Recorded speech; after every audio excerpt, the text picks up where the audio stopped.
USJ at 5:30 AM. Wala pang breakfast. Kinahabol namin yung schedule ng Nintendo. Gusto rin namin matry ng umaga. Kasi medyo konti pa talaga yung tao.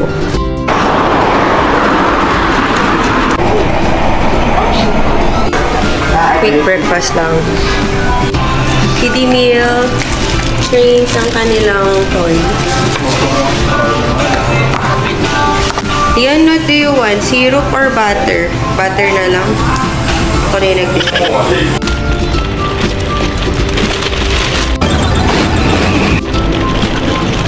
Time check. 7:19. Dapat 6:30 kami nandito. Daming delays plus namali kami nagsakay ng train. Hindi complete ang experience mo sa Japan kapag di ka naligaw.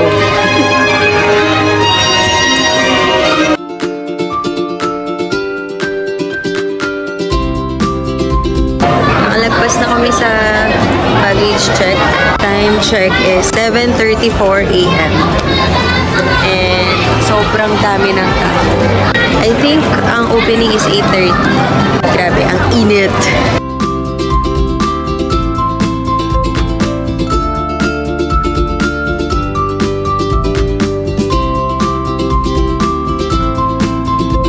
We're inside the Nintendo World.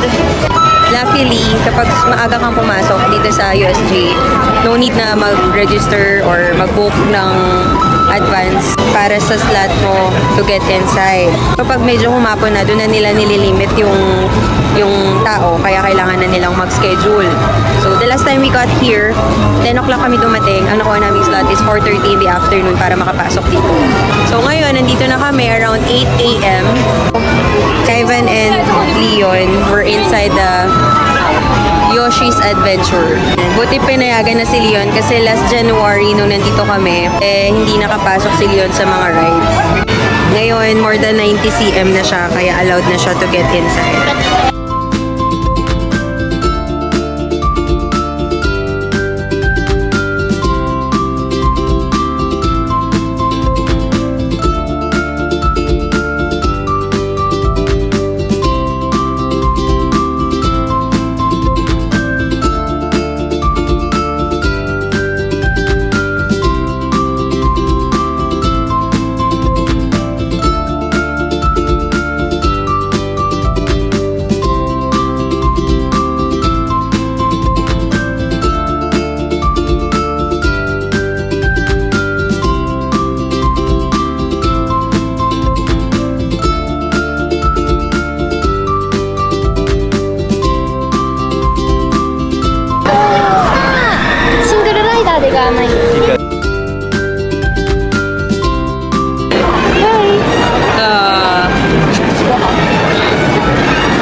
Daddy, Mama.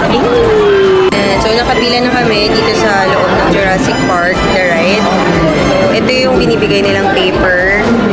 May nakalagay dyan na child's switch card. Lahat kami buong family nakapila.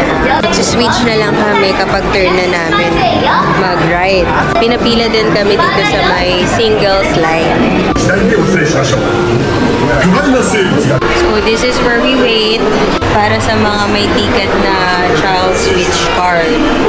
Salamat talaga sa child switch card. So, nakakapagpalitan kami ni Kaivan. Kapag turn na ng isa sa amin, hindi na kailangan pumila ng super happy. After, kunyari, mauna ako. Tapos, pagkatapos ng ride ko, next agad si Kaivan, hindi na siya kailangan pumila. So, mas na-enjoy namin ngayon yung mga rides dito sa USJ. So, time check is 10:40 AM. After neto, target namin mag-Harry Potter. So, after Harry Potter, goods na ako. As in, na-target ko na lahat ng goals ko dito.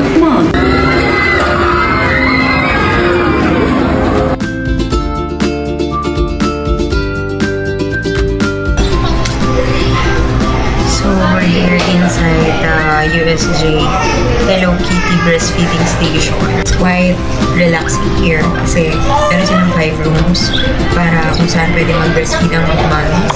And then outside, pwedeng magkita yung mga daddies. Air condition siya. And meron din silang microwave and hot water na pinoprovide para sa mga nagbabattle fee. Time check, it's 5:48 in the afternoon. Hindi na namin tinuloy yung pagtapos or paghintay sa light show. Medyo pagod na, nakaka-drain talaga yung init. Balik na lang pag medyo malamig na yung weather. Wow, dami pera. Charot. Ayan. Kamusta, Enzo, ang mga rides? Good. Extreme. Recommended. Kamusta ang USJ experience? Okay naman. Nakailang rides ka? 5. Wow, dami. Dapat 6 kaso isa difference lang yan. Maganda yung naging diskarte natin sa Child Switch. Oo. Tapos single lane lang. Hindi man kami nagkakasabay sa rides. Pero okay lang. At least parehas namin na-enjoy. Talagang teamwork para ma-enjoy mo yung ganitong amusement park. So, bye! Bye, USJ! Until we see each other again!